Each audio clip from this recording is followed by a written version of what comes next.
الحمد لأهله والصلاة لأهلها قال عز وجل في كتابه المحكم اعوذ بالله من الشيطان الرجيم بسم الله الرحمن الرحيم ومن أحسن قولا ممن دعا إلى الله وعمل صالحا وقال إنني من المسلمين صدق الله المولانا العظیم۔ خواتین و حضرات، آج جس عظیم شخصیت کا ذکر خیر ہونے جا رہا ہے، انہیں دنیا حضرت خواجہ خواجگان شیخ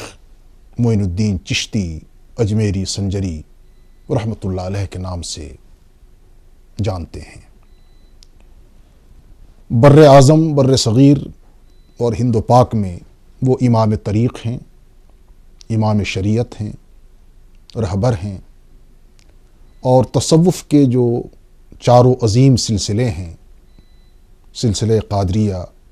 سلسلہ نقشبندیہ، سلسلہ سہروردیہ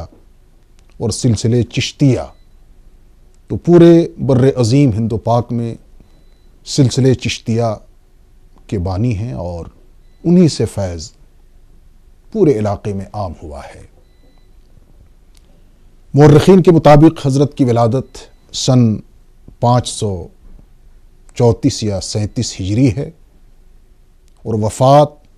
6 رجب المرجب 633 ہجری۔ عمر مبارک آپ کی 100 سال سے متجاوز ہے، ایک روایت کے مطابق 107 سال آپ کی عمر ہے، اور آپ نے پوری عمر اسلام کی تبلیغ اور اشاعت میں صرف کر دی۔ آپ پیدائشی لحاظ سے سادات حسنی اور حسینی ہیں، اور 11ویں پشت پر آپ کا سلسلہ نسب جناب امام الانبیاء سرور کائنات حضرت محمد مصطفیٰ صلی اللہ علیہ وسلم کے ساتھ جا کے مل جاتا ہے۔ آپ کے والد گرامی حضرت شیخ غیاث الدین چشتی سنجری رحمۃ اللہ علیہ، سنجر کے رہنے والے، 3 بھائی ہیں آپ۔ 14 سال کی عمر میں مورخین لکھتے ہیں کہ والد کا سایہ سر سے اٹھا، آپ یتیم ہو گئے۔ وراثت میں آپ کو باغ ملا اور ایک پنچکی ملی، اس باغ میں اس کی نگرانی اور اس کی دیکھ بھال، آپ کی روزی روزگار کا سلسلہ اسی سے وابستہ۔ ایک دن اتفاق سے ایک مجذوب آ گئے، وہ مجذوب بھی حضرت عجیب و غریب، حضرت ابراہیم ان کا نام۔ جو ہی وہ باغ میں داخل ہوئے تو حضرت خواجہ چشتی علیہ الرحمٰن نے ان کی خدمت میں انگور کے تازہ خوشے پیش کیے اور ادب سے ان کے سامنے بیٹھ گئے۔ وہ خدا رسیدہ مجذوب، جذب کی کیفیت ان پر طاری تھی۔ انہوں نے اس رویے اور سلوک کو دیکھا، بڑے متاثر ہوئے، انگور نوش کیا، اور اپنی جیب سے آج کی اصطلاح میں تبرک سمجھ لیں، کچھ نکال کر حضرت خواجہ صاحب کی خدمت میں پیش کر دیا کہ اسے آپ کھا لیں۔ جو ہی خواجہ صاحب نے اسے نوش کیا تو آپ کی کیفیت بدل گئی۔ ہم اس کو یوں بھی سمجھ سکتے ہیں جس کو علامہ اقبال نے کہا ہے کہ نگاہ مرد مومن سے بدل جاتی ہے تقدیریں۔ پھر آپ کی طبیعت اب اس باغ میں نہیں لگی، آپ وہاں سے رخصت ہوئے، ایک مقامی ادارے میں داخلہ لیا، قرآن کے حفظ کی تکمیل کی، اس کے بعد پھر سمرقند کا سفر کیا۔ تمام علوم حاصل کرنے کے بعد آپ بغداد تشریف لے گئے، اور وقت کے جو وہاں مرشد اعظم تھے حضرت شیخ خواجہ عثمان ہارونی رحمۃ اللہ علیہ، ان کی خدمت میں باریابی حاصل کی۔ ان کی نظر پڑی، اور صرف ایک ہی نشست میں، ایک ہی دن میں انہیں حضرت خواجہ ہارونی نے بیعت اور خلافت کی ذمہ داری سونپ دی۔ اس کے بعد آپ مسلسل 20 سال تک اپنے شیخ کی خدمت میں رہے، عالم اسلام کا سفر کیا، حرمین شریفین گئے، یہاں تک کتابوں میں آتا ہے کہ جب آپ خانہ کعبہ میں حاضر ہوئے تو ہاتف غیبی سے آواز آئی کہ معین الدین، تم ہمارے محبوب ہو، ہم نے تمہیں اپنی بارگاہ میں قبول کر لیا ہے۔ حج کی سعادت کے بعد جب مدینۃ النبی صلی اللہ علیہ وسلم حاضری کی سعادت ملی اور روضہ انور پر صلاۃ و سلام کے لیے خواجہ معین الدین چشتی حاضر ہوئے اور عرض کی السلام علیکہ یا حبیبی، تو روضہ انور سے جواب ملا وعلیکم السلام یا ولدی۔ پھر باطنی اشارہ آپ کو دیا گیا کہ آپ ہندوستان جائیں،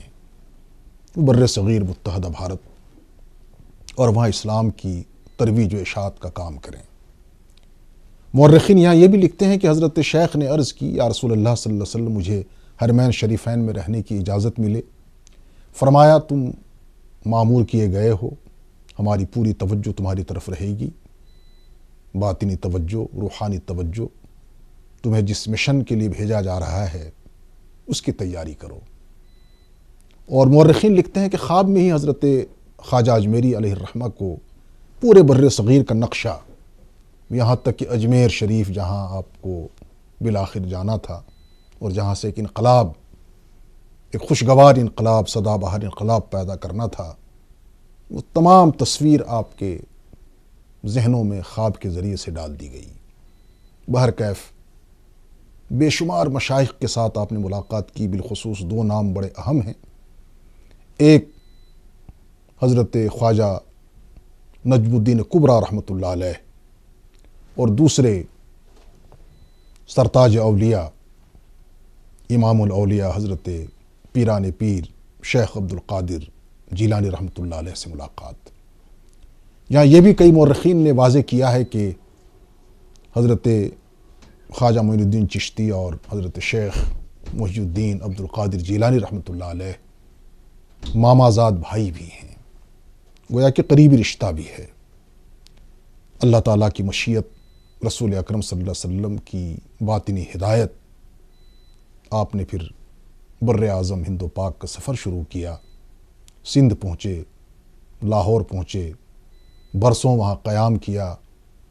بعض تاریخ نگار لکھتے ہیں اور سیرت نگاروں کا خیال ہے کہ 5 سال آپ نے وہاں قیام کیا، مقابی زبان سیکھی تاکہ اس علاقے میں دین کی دعوت دینے میں کوئی رکاوٹ اور ہچکچاہٹ نہ پیش آئے، اور پھر اس سے یہ بھی آپ نے پیغام دیا کہ زبان کے تعلق سے کہیں کوئی تعصب نہ ہو، جہاں جس زبان کی ضرورت پڑے اسے سیکھے انسان، تاکہ اسلام جیسے آفاقی دین کو پھیلانے میں، اس کے اشاعت میں کردار ادا کیا جا سکے۔ حضرت خواجہ اجمیری ظاہر ہے جب لاہور پہنچے ہیں تو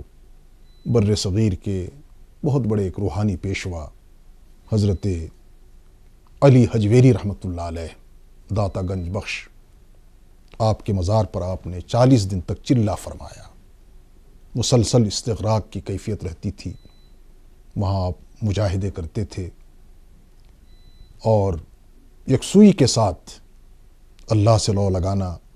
رسول اکرم صلی اللہ علیہ وسلم کی سنت کی پیروی جو آپ کی زندگی کا شعار تھا وہ معمول رہا۔ اور حضرت خواجہ حجویری علیہ الرحمہ، حضرت داتا گنج بخش علیہ الرحمہ، جن کی کتاب مشہور ہے تصوف کی،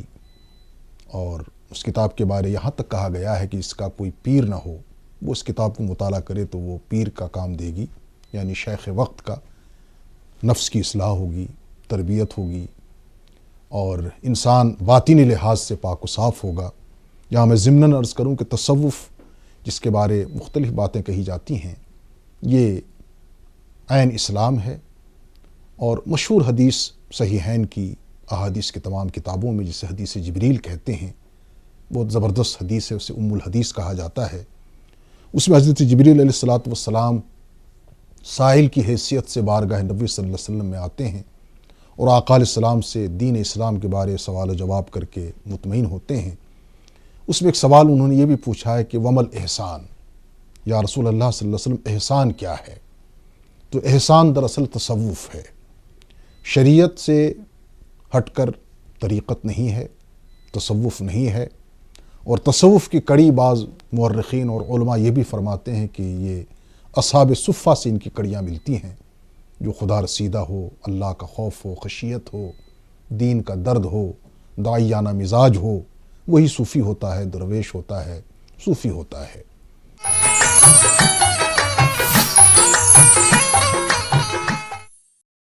بہرکیف حضرت خواجہ اجمیری وہاں چلے میں رہے، اور ایک وقت آیا کہ حضرت داتا گنج بخش صاحب کی قبر کشادہ ہوئی، کھل گئی، اور وہی کشف المحجوب جو حضرت کی ایک عظیم الشان اور ایک اس طرح کی انمول تصنیف ہے جو تصوف اور سلوک کے تمام مسائل کا احاطہ کرتی ہے، وہ کتاب آپ نے وہاں سے حاصل کی، پھر اس کے بعد اس کی اشاعت ہوئی ہے، پھر وہاں سے آپ ہندوستان تشریف لائے، دلی قیام کیا۔ یہاں یہ بھی میں عرض کرتا چلوں کہ پورے راستے میں جہاں جہاں آپ تشریف لے گئے تو آپ کی ایک ایک نظر سے، ایک نگاہ سے لوگوں کی اصلاح ہوتی تھی، وہ مسلمان ہو جاتے تھے، کلمہ پڑھتے تھے، چونکہ آپ کا جو مزاج تھا وہ داعیانہ مزاج ہے، اور آپ انسانیت کے سب سے بڑے ایک بہی خواہ ہیں، اپنے وقت کے سب سے بڑے لوگوں کے ہمدرد ہیں۔ تو جہاں آپ تشریف رکھتے تھے جماعت آ جاتی تھی لوگوں کی، اور آپ سے متاثر ہو کر وہ اسلام اور ایمان کی دولت سے مالا مال ہوتی تھی۔ اور آپ حیران ہوں گے کہ جب آپ اجمیر تشریف لائے، وہاں سے جو آپ کے کرامات کا اظہار ہوا ہے، رانا ساگر، وہ پورا دریا، وہ تالاب، اس کا پانی خشک ہو جانا، تمام پانی آپ کے کوزے میں آ جانا، اسی طرح سے جہاں آپ نے قیام کیا وہاں سے دشمنوں نے بڑی کوشش کی، مخالفین نے بڑی کوشش کی آپ کو ہٹایا جائے، لیکن ہٹایا نہیں جا سکا۔ تو وقت کے وہاں جو حاکم تھے وہ بھی کلمہ پڑھنے پر مجبور ہوا، ایک دیو ہے، اس نے اسلام قبول کیا۔ تو بے شمار کرامات کا اظہار ہوا۔ معجزہ، کرامت یہ اللہ کی مشیت سے ہوتے ہیں، اور دونوں حق ہیں۔ پیغمبر کی ذات سے جو غیر معمولی واقعہ پیش آئے اس کو معجزہ کہتے ہیں، اور ولی وقت کے ہاتھ سے جو غیر معمولی واقعہ یا بات پیش آئے اس کو کرامت کہا جاتا ہے۔ ان کا ظہور نبیوں اور اولیاء کرام کے ذریعے یہ اسلامی عقیدے کی بات ہے، اور تمام مسلمانوں کا اس پر اتفاق ہے کہ نبیوں کا معجزہ اور اولیاء کرام کی کرامت یہ دونوں حق ہیں، برحق ہیں، اور یہ مشاہد ہیں۔ تو بہرکیف حضرت سے کرامات کا ظہور ہوتا رہا، اور بنیادی لحاظ سے آپ کی جو سب سے بڑی کرامت ہے وہ دین حنیف پر آپ کا قیام، ایک ہاتھ توحید کے آپ علمبردار ہیں، اور دوسری طرف متبع سنت۔ چنانچہ کتابوں میں لکھا ہے کہ ایک دفعہ وضو فرما رہے تھے، اور وضو کرتے ہوئے وضو کا خلال کرنا آپ بھول گئے، حالانکہ وضو کا خلال کرنا یہ محض مستحب ہے، رسول اکرم صلی اللہ علیہ وسلم کی وہ سنت نہیں ہے کہ جس کی وجہ سے وضو میں کوئی کمی خامی رہ جائے، لیکن بہرحال ایک مستحب عمل، یہ خلال کرنا بھول گئے۔ ہاتف غیبی سے آواز آئی کہ آپ کو دعویٰ ہے کہ آپ رسول اکرم صلی اللہ علیہ وسلم کے عاشق ہیں، محب ہیں، لیکن آپ کی ایک سنت آج چھوٹ گئی ہے۔ یہ سن کر آپ پر استغراق کی کیفیت طاری ہو گئی، بے ہوش ہو گئے۔ ہوش میں آیا تو آپ نے ہوش میں آنے کے بعد عہد فرمایا کہ آئندہ اس طرح سے کوئی غلطی نہیں ہوگی، کافی محتاط رہیں گے۔ حضرت پر استغراق کی کیفیت طاری رہتی تھی، اچھی خاصی عمر ملی، 100 سال سے بھی زیادہ۔ تو لکھا ہے سوانح نگاروں نے کہ 70 سال تک آپ مسلسل رات کو جگتے رہے، دن کو تھوڑا سا قیلولہ فرما لیتے تھے، اور دن میں قرآن مجید ایک ختم کرنا اور رات کو پورا قرآن ایک بار ختم کرنا آپ کے معمولات میں شامل۔ اور اسی کے ساتھ ساتھ دن کو آپ پر جب استغراق کی کیفیت رہتی تھی تو آپ کے مریدین، خاص طور سے حضرت خواجہ بختیار کاکی اور حضرت قطب الدین، یہ آ کر آپ کو ہوش میں لانے کی کوشش کرتے تھے، آپ کو جنبش دیتے تھے، ہلاتے تھے۔ خواجہ صاحب آنکھ کھولتے فرماتے کیا بات ہے؟ تو مریدین عرض کرتے حضرت اذان ہو رہی ہے، آپ کو ہم نے جگایا ہے کہ تاکہ نماز کا اہتمام ہو۔ تو فرماتے تھے کہ میرا دل فرش سے جدا ہو کر عرش پہ جا چکا تھا، لیکن تم لوگوں نے مجھے بلا لیا واپس، واقعی شریعت مصطفیٰ را چارہ نیست۔ حضرت محمد مصطفیٰ صلی اللہ علیہ وسلم کی شریعت سے کسی کو کوئی چارہ کار نہیں ہے۔ اگر کسی کا قلب فرش سے جدا ہو کر عرش پہ چلا جائے اور جب اذان ہو اور اس کو نماز کے لیے پکارا جائے تو اسے عرش سے فرش پر واپس آنا پڑتا ہے، پھر آپ نماز کا اہتمام فرماتے تھے۔ تو بہرکیف آپ کی عظیم شخصیت، تو اصل جو آپ کا کارنامہ ہے جس پر مجھے عرض کرنی ہے اور جس پر زور دینا ہے وہ یہی ہے کہ آپ بنیادی لحاظ سے دین کے داعی، اللہ کے آخری رسول حضرت محمد صلی اللہ علیہ وسلم نے آپ کو جب بر اعظم اور اس بر عظیم میں بھیجنے کی ہدایت دی اور جو پیغام دے کر آپ نے بھیجا وہ ظاہر ہے اسلام کا پیغام ہے، دین کا پیغام ہے، محبت کا پیغام ہے، انسانیت کا پیغام ہے، ہمدردی اور رواداری کا پیغام ہے۔ اور پھر پروفیسر آرنلڈ جو علامہ اقبال کے استاد ہیں،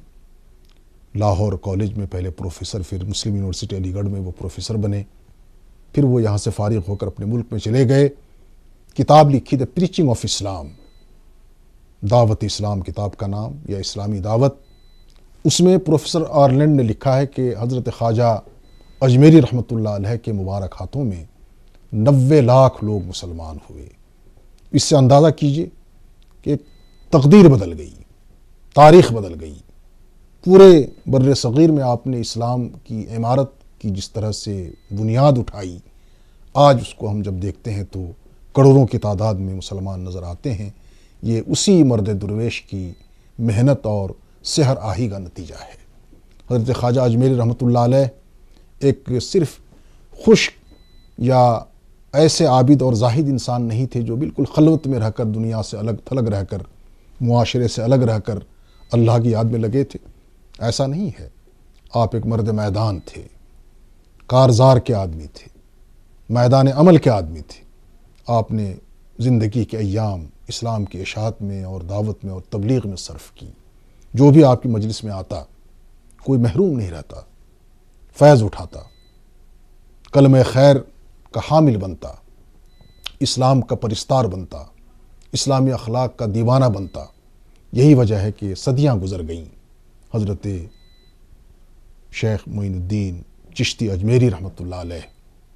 ان کا فیض جاری ہے۔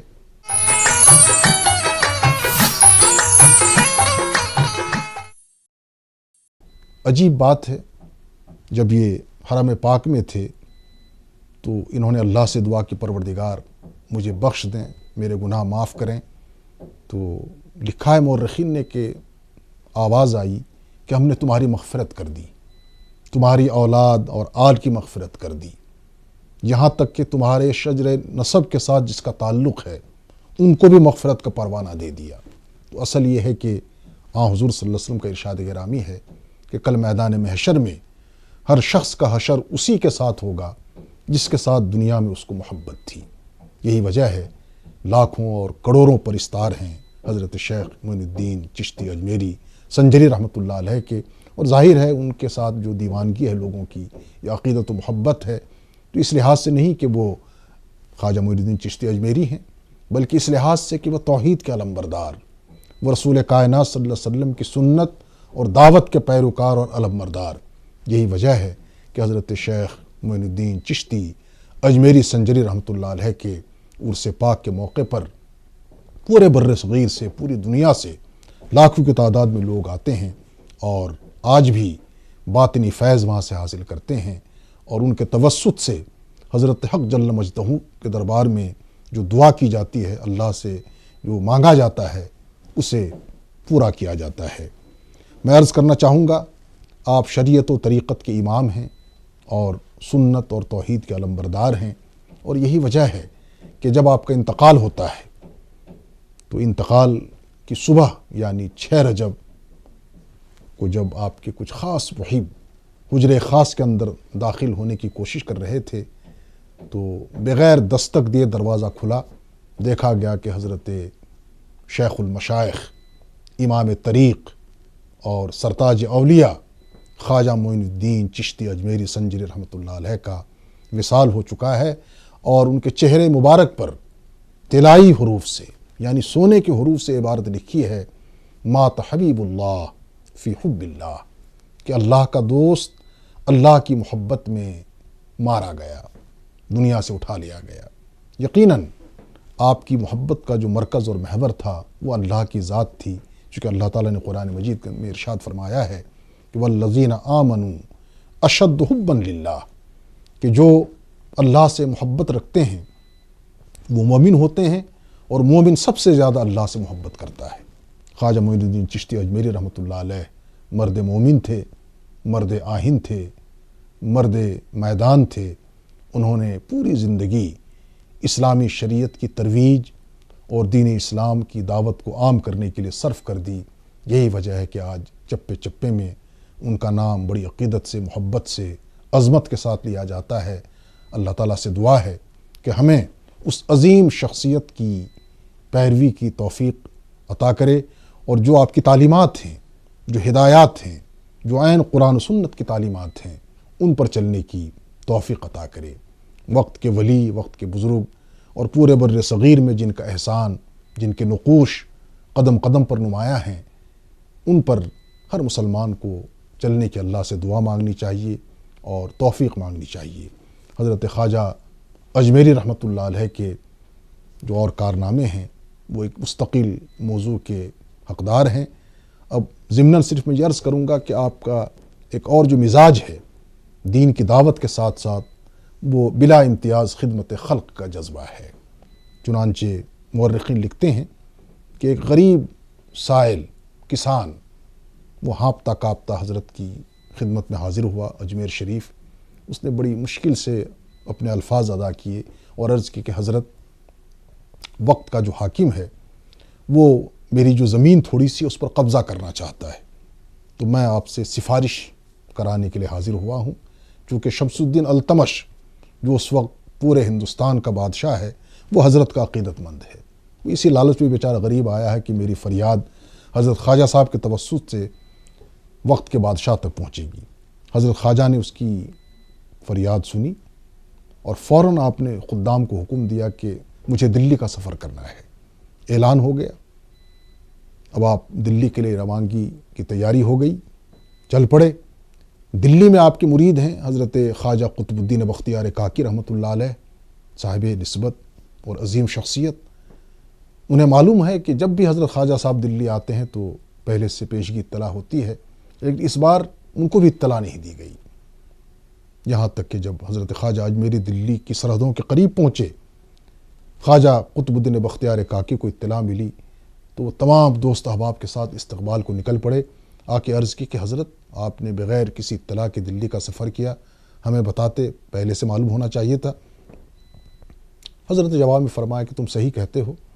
لیکن بات ہی ایسی پیش آئی کہ میں نے سوچا کہ تمہیں اطلاع دیے بغیر میں چل پڑوں۔ اصل یہ ہے کہ یہ سائل ہے، اس کا یہ مسئلہ ہے، اور میں نے سوچا بھی کہ تمہیں اطلاع دے کر وقت کے بادشاہ تک اس کی فریاد پہنچا دی جائے، لیکن میں نے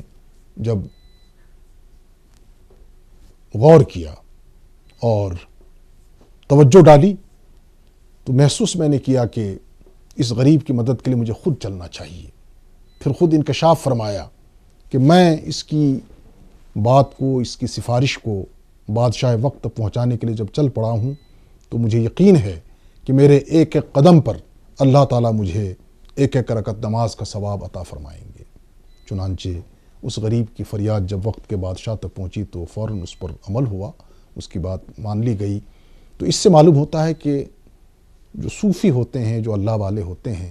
وہ دین اسلام کی تعلیمات کے مطابق خدمت خلق کے جذبے سے بھی سرشار ہوتے ہیں، اور حضرت خواجہ صاحب کے عقیدت مندوں کو بھی چاہیے کہ وہ نری زبانی جمع خرچ کے بجائے حضرت کی عملی زندگی کو سامنے رکھیں اور اسلامی تعلیمات کو، ہدایات کو عام کرنے کے ساتھ ساتھ خدمت خلق کے جذبے کے تحت بھی جو کچھ اس سے بن پڑے اس میں اپنا کردار ادا کریں۔ وآخر الدعوانا ان الحمد للہ رب العالمین۔